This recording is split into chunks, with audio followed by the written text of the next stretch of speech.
El pasado jueves el ministro de Sanidad en funciones, el señor Miñones, la nueva oferta de plazas aprobada por el Gobierno. El Ejecutivo presume de una convocatoria más, batir un nuevo récord, pero entre los profesionales del sector las cifras están muy lejos de cubrir el déficit que desde hace años arrastra la sanidad. Don Fernando Ontangas, presidente del sector sanitario de CESIF. ¿Qué tal? Muy buenos días.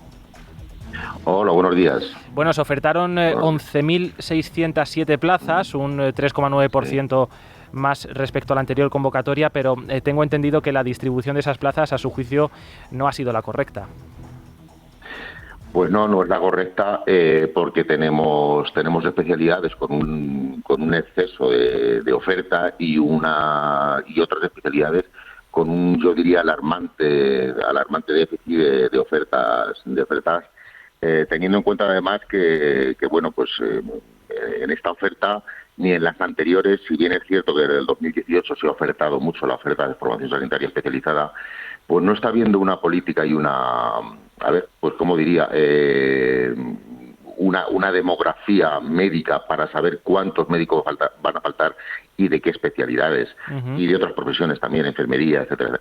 Entonces, pues nosotros estamos diciendo que sí, muy bien que se oferten más plazas de médicos especialistas, pero no de todas las especialidades, porque sabemos que va a haber paro de aquí a unos años en ciertas especialidades y se van a jubilar muchos médicos de otras especialidades, que puede llegar a ser alarmante. Pues, por ejemplo, en el médico de familia. El médico de familia se incrementa este año un 1,5%, 37 plazas más, con un incremento del año 2008 del 33,3%, que es exactamente el mismo incremento que de médicos en general, 33,7%.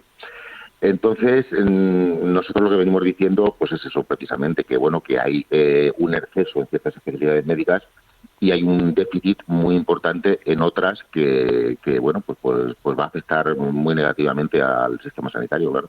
¿En qué especialidades se observa concretamente un mayor déficit? ¿En cuánto lo cifran también? Y sobre todo, ¿qué pronósticos tienen para los próximos años? Déficit actual hay sobre todo en médicos de familia, pero también hay análisis clínicos y bioquímica, en microbiólogos, en medicina del trabajo. En la pandemia hemos visto cómo los servicios de prevención no han tenido médicos del trabajo suficientes, ¿no? Y son servicios que deben de ser potenciados y no ha podido ser, ¿no?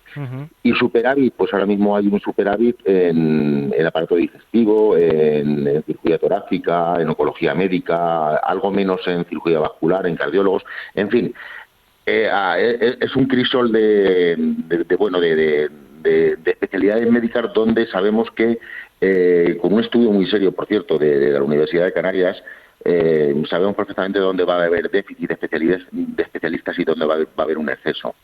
Entonces, pues estos gobiernos de estos últimos años pues no han tenido una verdadera política de demografía médica y de demografía de personal sanitaria para solucionar esto. Y es lo que estamos denunciando, ni más ni menos. Aludía usted a las cifras. Medicina de familia, por ejemplo, recibe esta convocatoria, si no tengo entendido mal, 37 plazas más. Denuncian ustedes que es insuficiente, pero en la anterior convocatoria quedaron 131 plazas vacías, lo que pone de manifiesto que hay un problema evidente de incentivos también. ¿Qué hace falta para revertir esta situación y qué propuestas se están trasladando ustedes al Ministerio? Ya nos gustaría poder trasladar las propuestas, porque llevamos más de casi un año pidiendo un monográfico sobre este tema que de momento no ha sucedido.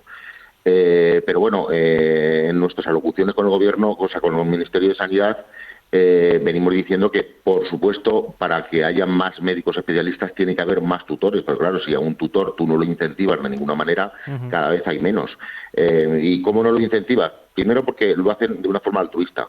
En segundo lugar, porque no les quitas tiempo para poder tutorizar a sus alumnos. Y en tercer lugar, porque las condiciones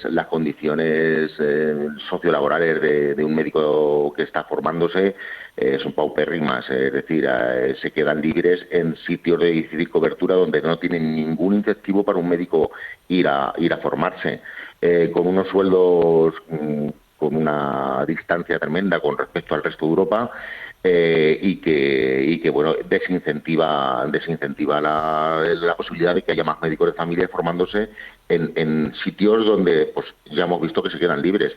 Más allá también de que la elección que se está haciendo, cuando no sabes qué vas a elegir, porque tú pones una lista y no es una elección en tiempo real, pues el médico al final pone cosas que al final no quiere, ¿no? Entonces, bueno, pues eso es a ver, al final es una amalgama de cosas que dicen, desincentivan el que haya más médicos de familia, ¿vale? Por último, no quería desaprovechar la ocasión, ya que tengo la oportunidad de hablar con usted, para preguntarle acerca de una noticia que publicaba este fin de semana mi compañero Carlos Cuesta en Libertad Digital. Sí. El déficit de facultativos no solo se está dando en hospitales y centros de salud, la falta de médicos en las cárceles empieza a ser alarmante. Según cifras que ha presentado su propio sindicato, hablamos de 336 vacantes de 525 plazas, más de la mitad. Sí. Bueno, y enfermería. El tema está claro, es que las condiciones son peores todavía. Y las posibilidades de unidades docentes cercanas donde pueda un médico de prisiones poder formarse, pues tampoco son las ideales.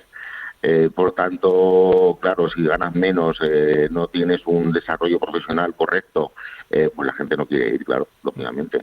Entonces no se potencia el que vayan médicos a prisiones, claro, es así. Y bueno, por hablar de medicina, hay otras profesiones donde se está incrementando mucho el número de especialistas, por ejemplo en enfermería familiar y comunitaria, y sin embargo no hay plazas en el Sistema Nacional de Salud para absorber a todos estos especialistas. Entonces, insisto, es que no hay una política desde hace casi 20 años de demografía de personal sanitario, y esto lo estamos pagando y lo estamos viendo, y sobre todo después de la pandemia lo estamos pues sufriendo todavía más. Este verano hay comunidades autónomas que han cerrado los centros de salud por la tarde porque no tienen médicos suficientes ni enfermería suficiente. Entonces, pues ya lo estamos pagando. Don Fernando Tangas, presidente del sector sanitario de CESIF, le agradezco que haya atendido la llamada de este programa. Muy buenos días. Buenos días a ustedes. Gracias.